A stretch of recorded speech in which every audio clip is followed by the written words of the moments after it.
Hello everyone, कैसे आप सभी। आप सभी का स्वागत है आपके अपने यूट्यूब चैनल लर्न विद प्रीत चौधरी में। हमारी आरएस मेंस 2023 की पेपर जो हमारा फोर्थ है सामान्य हिंदी, उसकी क्लासेज है वो चल रही थी, जिसमें से हमने एक टॉपिक कंप्लीट कर लिया है संधि, और साथ में जो शब्दावली का टॉपिक था, ठीक है, जो आपके प्रीवियस ईयर में जो आई हुई शब्दावली थी वो भी मैंने आपको करवा दी। शब्दावली वो भी मैंने आपको करवा दी। संधि हमारी कंप्लीट हो चुकी है और वाक्यांश के लिए एक शब्द है वो हमारे चल रहे हैं। ठीक है, तो आज जो हमारा जो टॉपिक है वो आज नया टॉपिक हम स्टार्ट करने जा रहे हैं, उपसर्ग। इसमें से आपने देखा होगा कि क्वेश्चन बनते हैं किस प्रकार कि जैसे आपको है एक उपसर्ग दे देंगे जैसे अति, फिर दे देंगे कि अति उपसर्ग से बनने वाले दो शब्द लिखिए, अधि उपसर्ग से बनने वाले दो शब्द लिखिए। तो इस प्रकार है आपके एग्जाम में क्वेश्चन आता है। मैंने आपको जब हिंदी की क्लासेस स्टार्ट की थी तो उस टाइम मैंने आपको सारे के सारे क्वेश्चन है मैंने पिछले जो प्रीवियस ईयर था उसके दिखाए थे कि 2021 का पेपर देखिए, इसमें है वो किस किस प्रकार क्वेश्चन बने हैं। तो उसी प्रकार है हमें आगे की हमारी तैयारी करनी है। तो आज की क्लास काफ़ी इंपॉर्टेंट होने वाली है आपकी, क्योंकि नया चैप्टर है और साथ में वाक्यांश के लिए एक शब्द तो हमारा टॉपिक चल ही रहा है। वो मैंने आपको पहले ही बताया था कि मैं उसमें है आपको 1200 से 1300 वाक्यांश के लिए एक शब्द है वो करवाऊंगी। बीच में एक क्लास में पूरी वाक्यांश के लिए एक शब्द की लूंगी, जिसमें मैंने आपको जो आज तक करवाए हैं वो सारे के सारी रिवाइज करवा दूं। तो आप सारी की सारी क्लासेज है ज़रूर लीजिएगा, क्योंकि आपके लिए है ये काफ़ी इम्पोर्टेंट है। क्लासेस जो भी क्लासेस होती हैं उनको अपने दोस्तों के साथ ज़रूर शेयर करें, ताकि ज़्यादा से ज़्यादा बच्चों के सामने है ये कंटेंट जा पाए। तो चलिए आज की जो क्लास है वो स्टार्ट करते हैं। सबसे पहले अगर हम उपसर्ग की बात करें तो उपसर्ग होता क्या है। उपसर्ग है वो शब्दांश होती हैं, शब्दांश होते हैं जो मूल शब्द के साथ मूल शब्द के पूर्व में लगकर नए शब्द का निर्माण करते हैं। और ये शब्दांश होते हैं तो इनका स्वतंत्र रूप से अपना कोई महत्व नहीं होता, लेकिन जब ये अपनी अवस्था में लगकर उस शब्द विशेष में अर्थ में है वो परिवर्तन कर देते हैं, अर्थ में परिवर्तन कर देते हैं। जैसे जो शब्दांश एक ही होगा लेकिन अलग अलग मूल शब्द के साथ जुड़कर ये अलग अलग है, उनका जो भी अर्थ होगा वो परिवर्तन कर देंगे। जैसे अपन हार शब्द लेते हैं, हार एक शब्द है, इसके साथ है वो अलग अलग शब्दांश प्रयुक्त करते हैं। जैसे अपने लगाया आहार, आहार तो क्या बन गया, भोजन बन गया। फिर हमने उप लगाया इसके साथ उपहार, क्या बन गया, भेंट। परहार, परहार किया चोट। विहार, विहार किया क्या बन गया, भ्रमण। परिहार, परिहार, परिहार किया तो इसका क्या बन गया, त्यागना। प्रतिहार, आपने पढ़ा है ना हिस्ट्री में, प्रतिहार तो इसका क्या बन गया, द्वारपाल। ऐसे ही संहार, संहार तो इसका क्या बन गया, मारना। तो इस प्रकार है हमने क्या लगाया, आ उपसर्ग, उप उपसर्ग, पर उपसर्ग, वि उपसर्ग, प्रति, परि, ठीक है, सम, ये सारे उपसर्ग लगाए। तो ये सारे क्या होते हैं, उपसर्ग होते हैं, जिससे क्या होगा कि आपका जो मूल शब्द होगा उस मूल शब्द विशेष में है वो नया शब्द बनते ही क्या हो जाएगा, अर्थ में परिवर्तन हो जाएगा। तो ये होते हैं उपसर्ग। अब हम बात करते हैं कि हमें कौन से उपसर्ग पढ़ने हैं। हिंदी में अगर हम उपसर्ग की बात करें तो हम 3 प्रकार के पढ़ेंगे। 3 प्रकार के कौन कौन से, पहले तो हम पढ़ेंगे संस्कृत, जो संस्कृत के होते हैं आपके उपसर्ग। दूसरे में हिंदी के उपसर्ग पढ़ेंगे, हिंदी के उपसर्ग। और तीसरे हम पढ़ेंगे विदेशी उपसर्ग, तीसरे पढ़ेंगे विदेशी उपसर्ग। तो जो हम सबसे पहले पढ़ेंगे संस्कृत के जो उपसर्ग है, संस्कृत के उपसर्ग की बात करें तो ये कितनी होती है, 22 होती है, 22 होते हैं। संस्कृत में उपसर्ग की संख्या कितनी होती है, 22 होती है। और ये उपसर्ग हिंदी में भी प्रयुक्त होते हैं, इसलिए इन्हें क्या बोलते हैं, संस्कृत के उपसर्ग बोलते हैं। जैसे अभि हो गया, अति हो गया, अधि हो गया, अनु, अप, ये सारे हैं, ये क्या होते हैं, ये होते हैं उपसर्ग, और ये संस्कृत के उपसर्ग होते हैं। ठीक है, तो आज हम इसी से स्टार्ट करेंगे। हम सबसे पहले देखेंगे कि कौन सा उपसर्ग है, उसके बाद अर्थ क्या होता है, उसके बाद है जो उपसर्ग युक्त शब्द है वो मैं सब में आपको 7 से 8 है वो उपसर्ग के शब्द है वो लिखवाऊंगी, ताकि आपको उनमें से है वो 3 से 4 तो जरूर ही याद रह जाए। तो चलिए अब हम स्टार्ट करते हैं फर्स्ट उपसर्ग से। सबसे पहला है अभी उपसर्ग। अभी उपसर्ग की बात करें तो जो इसके अर्थ की हम बात करें तो इसका अर्थ क्या होता है? अर्थ होता है पास या सामने। अभी का अर्थ होता है पास या सामने। अब इनके हम अभी उपसर्ग युक्त शब्द बनाते हैं, जैसे अभिनव। अभिनव मैं सारों के सारों में आपको आपके 8 से 10 है उपसर्ग के जो आपको शब्द बताऊंगी, ठीक है? उनमें से आप है वो 4 से 5 जरूर याद रखें। अभी का अर्थ होता है पास या सामने, इससे हम अभिनव बना सकते हैं। अभिनय, अभिनय, अभिनव, अभिवादन, अभिवादन। और इसका क्या बन सकता है? अभिमान, अभिमान।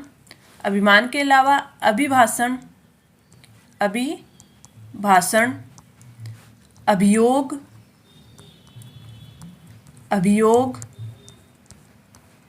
अभियोग। और इसका क्या बन सकता है? अभियोग के अलावा अभिभूत, अभिभूत, अभिभावक, अभिभावक। और क्या बन सकता है? अभ्युदय,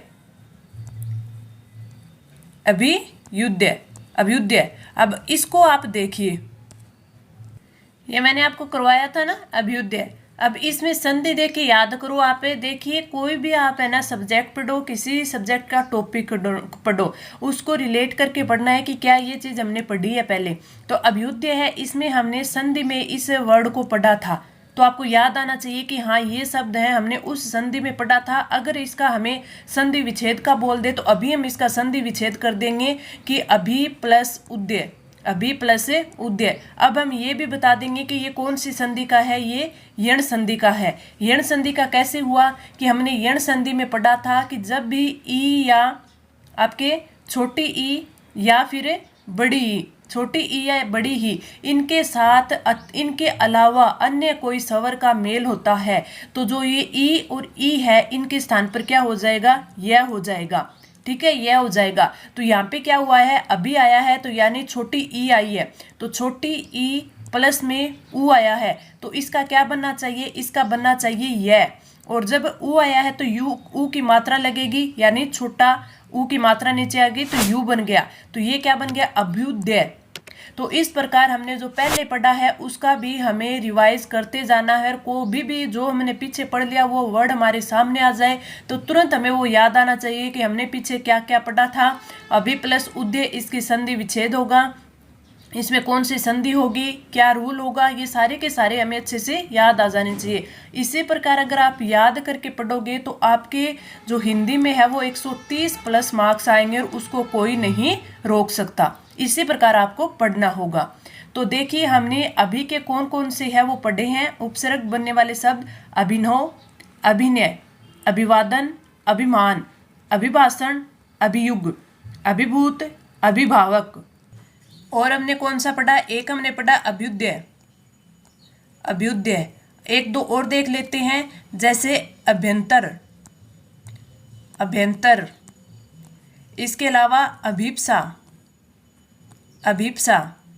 इसके अलावा अभ्यर्थी, अभ्यर्थी। और एक इसके अलावा क्या हो सकता है? अभीष्ट, अभीष्ट। तो ये सारे क्या हो गए? ये सारे अभी उपसर्ग से बनने वाले शब्द हो गए। अभिनव, अभिनय, अभिवादन, अभिमान, अभिभाषण, अभियोग, अभिभूत, अभिभावक, अभ्युदय, अभ्यंतर, अभीप्सा, अभ्यर्थी और अभीष्ट। तो ये सारे हमें याद होने चाहिए। और भी बन सकते हैं, जैसे आपके बन सकते हैं अभ्यास बन सकता है, अभिषेक बन सकता है, ये सारे भी आपके बन सकते हैं। लेकिन ये इतने तो हमें याद ही होने चाहिए। हमें याद क्या करना है? अभी उपसर्ग है, संस्कृत का उपसर्ग है, इसका अर्थ होता है पास और सामने, और इससे ये वर्ड है वो बन सकते हैं। अब हम आगे बढ़ते हैं हमारे अगले उपसर्ग पर। अगला है अ उपसर्ग। अ उपसर्ग है तो अ उपसर्ग का अर्थ अगर हम देखें तो अ उपसर्ग का अर्थ होता है बुरा या फिर हीन, बुरा या हीन, ये इसका अर्थ होता है। अगर हम अ उपसर्ग से बनने वाले शब्द देखें तो अवगुण, अवगुण।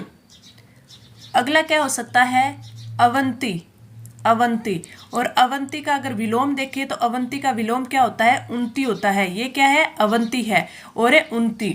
तो उन्नति क्या होता है, किसी चीज की वृद्धि, ठीक है। अवंती होता है उस चीज की कमी, या फिर अपन मान लीजिए कि किसी चीज में उन्नति होगी तो हम ऊपर की ओर जाएंगे, यानी हम इस स्टेज से इस स्टेज में आए हैं। अवंती होगी तो हम इस स्टेज से इस स्टेज में आए हैं, ठीक है। यानी अव हो गया यानी बुरा, ठीक है, यानी हीन, ठीक है। तो ये क्या होगा, ये होगा आपके शब्द अवंती। आगे बढ़ते हैं, अवधारणा, अवधारणा। अगले के देखें, अगला बन सकता है अवज्ञा। अगला शब्द क्या होगा, अवज्ञा। अवगति, अवगति। अवतार, अवतार। अवसर, अवसर। अवकाश, अवकाश। अवलोकन, अवलोकन। और इसका क्या बन सकता है, अवशेष, अवशेष, अवशेष। और अवतरण, और अवतरण, अवतरण। ये मैंने आपको 11 अव उपसर्ग से बनने वाले शब्द लिखवा दिए। अवगुण, अवंती, अवधारणा, अवज्ञा, अवगति, अवतार, अवसर, अवकाश, अवलोकन, अवशेष और अवतरण। इनमें से आपको कम से कम 4 से 5 तो याद हो ही जाएंगे, आप इतने याद करोगे तब, ठीक है। तो इस प्रकार हमें याद करना है कि पहला उपसर्ग पढ़ा, फिर उसका अर्थ देखा, फिर उसके एग्जाम्पल देखे। आगे बढ़ते हैं अगले उपसर्ग की तरफ। अगला उपसर्ग है आ, और इसका अर्थ होता है तक या से, तक या से। जैसे आ जन्म, आ जन्म, आ जन्म। और आहार, आहार, भोजन, जो हमने पहले सबसे पहले इसकी बात की थी, ठीक है। आयात, आयात, यानी किसी दूसरे देश से कुछ चीज़ें खरीदना। आतप, आतप। आजीवन, जीवन पर्यंत, आजीवन, आजीवन। और आगार, आगार। आगम, आगम। आमोद, आमोद। आशंका, किसी चीज को लेकर शंका, आशंका। आरक्षण, आरक्षण। आमरण, आमरण। और क्या हो सकता है, आगमन, आगमन। आकर्षण, आकर्षण। और आघात, आघात। तो ये देखिए मैंने इतने सारे आपको वर्ड बताए। आजन्म, आहार, आयात, आतप, आजीवन, आगार, आगम, आमोद, आशंका, आरक्षण, आमरण, आगमन, आकर्षण, आघात। और भी हो सकते हैं, और क्या हो सकते हैं इसके, जैसे आबाल वृद्ध, ठीक है। आगम, आघात, आशंका, आजीवन, ये सारे मैंने आपको बताई दिए। आ उपसर्ग, इसका अर्थ होता है तक या से, तो इससे बनने वाले आ जन्म हो गया, आहार हो गया, आयात, आतप, आजीवन, आगार, आगम, आमोद, आशंका, आरक्षण, आमरण, आगमन, आकर्षण, आघात, ठीक है। अब हम आगे बढ़ते हैं, अगले उपसर्ग पे चलते हैं। और अगला हमारा उपसर्ग है उत। क्या है, उत उपसर्ग। और इससे इसका जो अर्थ है वो क्या होता है, ऊपर या श्रेष्ठ, ऊपर या श्रेष्ठ। उत उपसर्ग का जो अर्थ होता है वो होता है ऊपर या श्रेष्ठ। इससे हम अगर इसके देखें कि इससे कौन कौन से शब्द बन सकते हैं, तो उत्पन्न, उत्पन्न। और इसमें एक चीज़ और याद रखना, संधि पढ़ो, समास पढ़ो, आपके प्रत्यय उपसर्ग कुछ भी पढ़ो, आपको एक तो ये चीज़ है कि इसमें शब्द शुद्धि का बहुत ज़्यादा ध्यान रखना है, ठीक है। ये तो हमें देखनी ही देखनी है, सामान्य शब्द शुद्धि की कहाँ किस प्रकार कौन सा शब्द है वो लिखा जाता है, ठीक है। उत्पन्न हो गया, उत्पत्ति, उत्पन्न है उत्पत्ति। उत्पत्ति में देखें तो ये तय दो आते हैं, ठीक है, उत्पत्ति। और क्या हो सकता है, उत्पीड़न, उत्पीड़न, उत्पीड़न। अगला उत्कंठा, उत्कंठा, उत्कर्ष, उत्कर्ष, और उत्तम, उत्तम, उत्तम, उल्लेख, उल्लेख। अब इस उल्लेख को ध्यान से देखना कि इसमें उत है, वो उत से उल्लेख कैसे बना। ठीक है, ये सारे मैंने संधि विच्छेद में आपको करवाए थे। उदय, उन्नत, उच्चारण, उच्चारण, उच्छ्वास, उच्छ्वास, उद्गार भी हो सकता है, और क्या उसका उद्गम भी हो सकता है। ठीक है, और उत्तम, उत्तम मैंने करवाई दिया। हाँ ये रहा। तो उत्पन्न, उत्पत्ति, उत्पीड़न, उत्कंठा, उत्कर्ष, उत्तम, उल्लेख, उदय, उन्नत, उच्चारण और उच्छ्वास। इसमें उल्लेख की बात करें तो मैंने आपको क्या बताया था कि उल्लेख का होता है उत प्लस लेख, उत प्लस लेख। और ये कौन सी संधि पढ़ी थी हमने, ये हमने व्यंजन संधि पढ़ी थी, और उसमें हमने देखा था कि जब भी तय के आगे तय या दय के साथ है कभी भी लय आ जाए तो लय के मेल पर जो तय और दय होता है उसका लय बन जाता है, यानी आधा लय। तो उत प्लस लेख, तो उत तय का क्या बन गया, आधा लय, तो उल्लेख आ गया। इसी प्रकार अगर उत की ओर भी देखें तो हम और भी इसके क्या देख सकते हैं, शब्द दे सकते हैं। जैसे उत प्लस लंघन, उल्लंघन, तो इससे संधि भी हमारी हो जाएगी, उपसर्ग भी हो जाएगा। तो उत उपसर्ग वाले और कौन से हो जाएंगे, उल्लंघन हो जाएगा। जैसे उद्धार, उद्धार, उत प्लस हार, उत प्लस हार, और इसको ऐसे भी लिख सकते हैं। और ये क्यों लिख सकते हैं मैंने आपको बताया था। ये क्या होता है, उत प्लस हार होता है, उत प्लस हार। मैंने क्या बताया था, तय और दय के साथ अगर है आता है तो जो तय और दय है वो तो आपके दय में बदल जाता है, और जो है आपके ये दय में बदल जाता है। ठीक है, इसका और एग्जाम्पल ले सकते हैं हम। क्या लिख सकते हैं, आपका उत प्लस श्वास, उत प्लस श्वास, जो मैंने अभी आपको बताया था ना, उच्छ्वास, उच्छ्वास। ठीक है, उत प्लस श्रृंखल, उच्छृंखल, उत प्लस शिष्ट, उच्चिष्ट।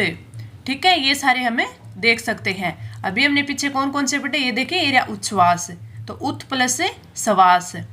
तय और दय के बाद क्या आएगा, यहाँ पे स आएगा, और स का क्या बन जाता है आपका, ये स बन जाता है। ठीक है, जो ये स और स होता है ना, इसका ये च बन जाता है, और जो आपका ये स आता है उसका क्या, छ बन जाता है। ठीक है, यानी तय और दय आ गया, उसका क्या बन गया, उसका तो च बन गया, और इस स का क्या बन गया, छ बन गया। तो इस प्रकार उत का क्या अर्थ होता है, ऊपर या श्रेष्ठ। उत्पन्न, उत्पत्ति, उत्पीड़न, उत्कंठा, उत्कर्ष, उत्तम, उल्लेख, उदय, उन्नत, उच्चारण, उच्छ्वास, उद्गार, उद्धृत।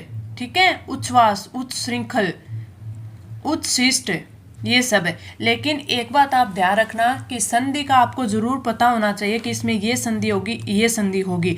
लेकिन जब हम उपसर्ग की बात करें तो आपको वहाँ पे ये नहीं दिखाना है कि हाँ मुझे ये आता है, ये आता है। बस नॉर्मल जो सही से आप लिख पाओ।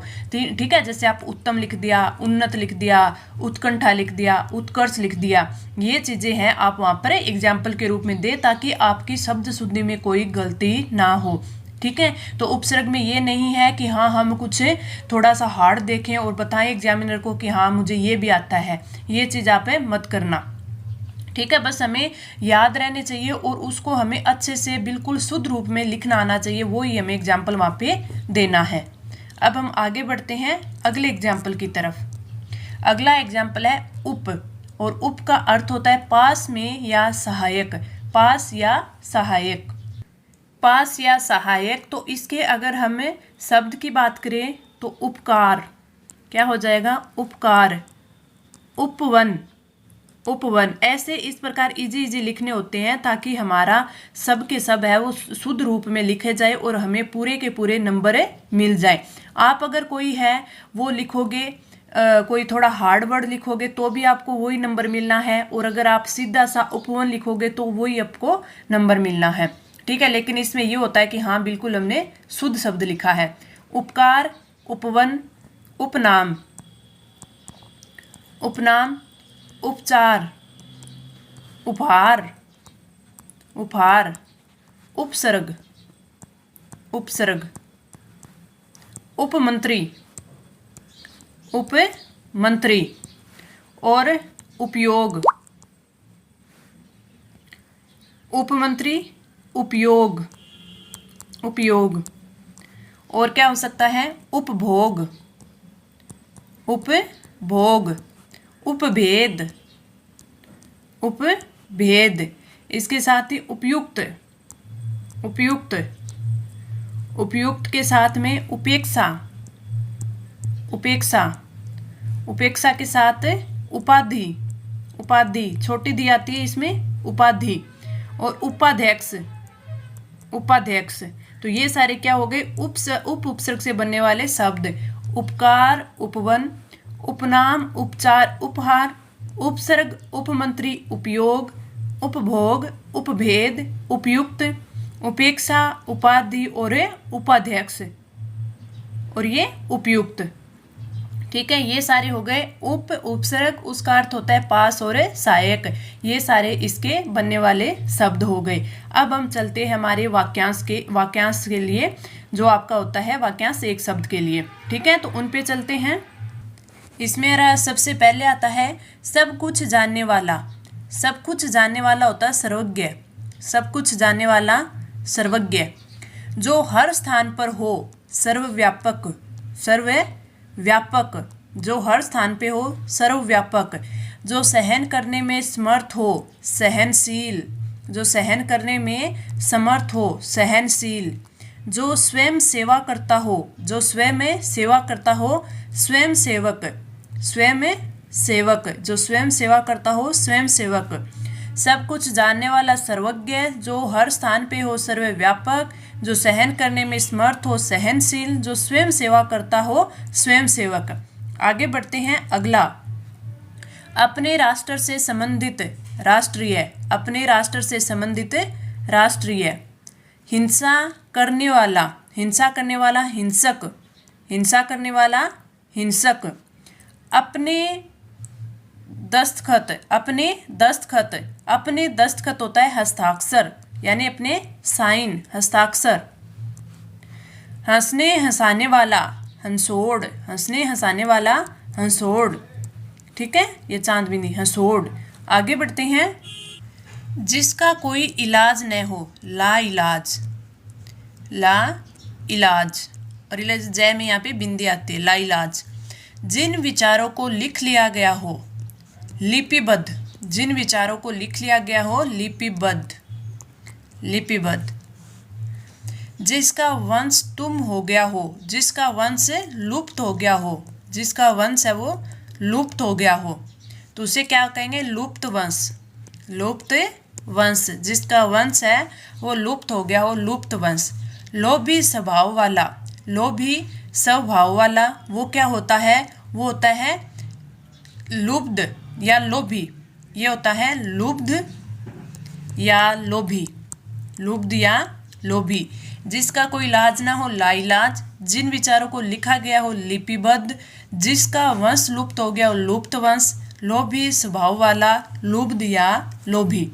अगला, जो चाटने योग्य हो, जो चाटने योग्य हो, लेह्य, लेह्य, लेह्य। जो इस संसार से ऊपर हो या भिन्न हो, लोकोत्तर। क्या होगा? लोकोत्तर, लोकोत्तर। जिसे देखकर रोंगटे खड़े हो जाएं, जिसे देखकर रोंगटे खड़े हो जाए, लोम हर्षक। क्या होगा? लोम हर्षक, लोम हर्षक। बच्चों को सुलाने के लिए गाए जाने वाले गीत, गाए जाने वाले गीत क्या होती है? सभी को पता है, लोरी। क्या होती है? लोरी। जो चाटने योग्य हो, लेह्य। जो इस संसार से भिन्न हो, लोकोत्तर। जिसे देखकर रोंगटे खड़े हो जाएं, लोमहर्षक। बच्चों को सुलाने के लिए गाया जाने वाला गीत, लोरी। अगला, चंचल आंखों वाली स्त्री, लोलाक्षी। चंचल आंखों वाली स्त्री, लोलाक्षिका, लोलाक्षिका, लोलाक्षिका। ठीक है। पूजा करने योग्य, पूजा करने योग्य पूज्य, पूजा करने योग्य पूज्य। आप इसको वंदित्य भी लिख सकते हैं, लेकिन आपको पूज्य ज़्यादा याद रहेगा, जो कि ज़्यादा सही है, आप ये याद रखना। वंदित्य भी बोलते हैं लेकिन पूज्य। वह स्त्री या गाय जिसे बच्चा न होता हो, वह स्त्री या गाय जिसे बच्चा न होता हो उसे वंध्या या बंध्या बोलते हैं। उसे क्या बोलते हैं? बंध्या। वंश परंपरा के अनुसार, वंश परंपरा के अनुसार यानी वंशानुगत, वंशानुगत, ठीक है, वंशानुगत। अगला, जिसके हाथ में वज्र हो, जिसके हाथ में वज्र हो, वज्र पाणी, वज्र पाणी, वज्र पाणी, जिसके हाथ में वज्र हो, वज्र पाणी। जो बिल्कुल बहरा हो, जो बिल्कुल बहरा हो, वज्र बधिर, वज्र, वज्र बधिर, वज्र बधिर।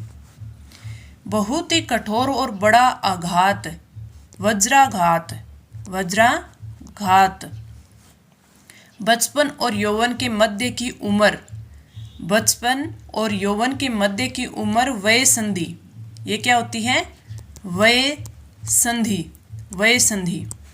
जिसके हाथ में वज्र हो, वज्र पाणी। जो बिल्कुल बहरा हो, वज्र बधिर।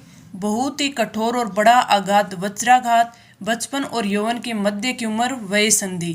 ठीक है, क्या होगी? वय संधि। आगे बढ़ते हैं। अगला, जिसका वर्णन करना संभव न हो, जिसका वर्णन करना संभव न हो, वर्णातीत, वर्णातीत, वर्णातीत, वर्णातीत।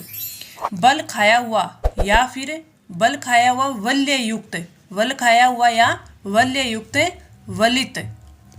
जैसे अरावली हमारी वलित पर्वतमाला है।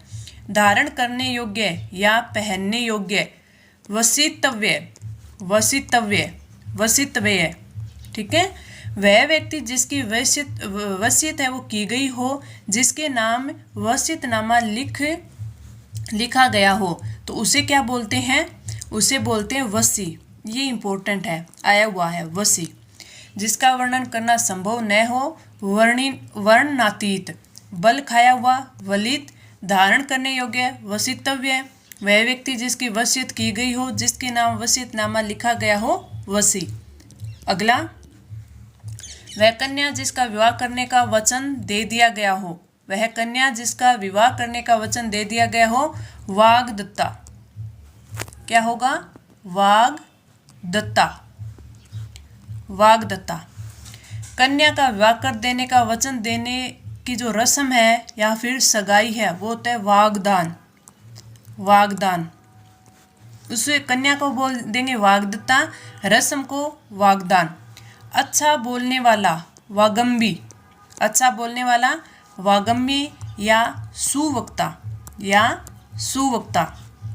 जो अधिक बोलता हो, वाचाल, जो अधिक बोलता हो, वाचाल। अधिक बोलने वाला, वाचाल। अगला, बाहर के तापमान का असर रोकने के लिए की जाने वाली व्यवस्था, बाहर के तापमान का असर रोकने के लिए की जाने वाली व्यवस्था होती है वातानुकूलन। क्या होती है? वातानुकूलन, वातानुकूलन।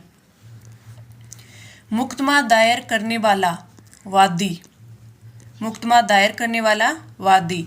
सामाजिक मान मर्यादा के विपरीत कार्य करने वाला, वामाचारी, वामाचारी। सामाजिक मान मर्यादा के विपरीत कार्य करने वाला, वामाचारी। बाईं ओर घुमा हुआ, वामावर्त, बाईं ओर घुमा हुआ, वामावर्त। अगला, सुदूर उरु जांघों वाली स्त्री, सुदूर उरु जांघों वाली स्त्री, वामोरु, वामोरु। रु छोटा, वामोरु। पश्चिमोत्तर कोण या वायु संबंधिती, वायव्य, वायव्य। ये आपके 2013 में आया हुआ है, इंपॉर्टेंट है। वसुदेव का पुत्र, वसुदेव का पुत्र, वासुदेव, वासुदेव। गृह निर्माण संबंधित विज्ञान, वास्तु विज्ञान। क्या होगा? वास्तु विज्ञान, वास्तु विज्ञान। तो ये मैंने आपको इम्पोर्टेंट है वो वाक्यांश के लिए एक शब्द करवाए हैं, जिसका आप रिवीजन करते रहिए। जितना ज़्यादा रिवीजन करोगे उतना ही ज़्यादा आपको याद होंगे। ठीक है।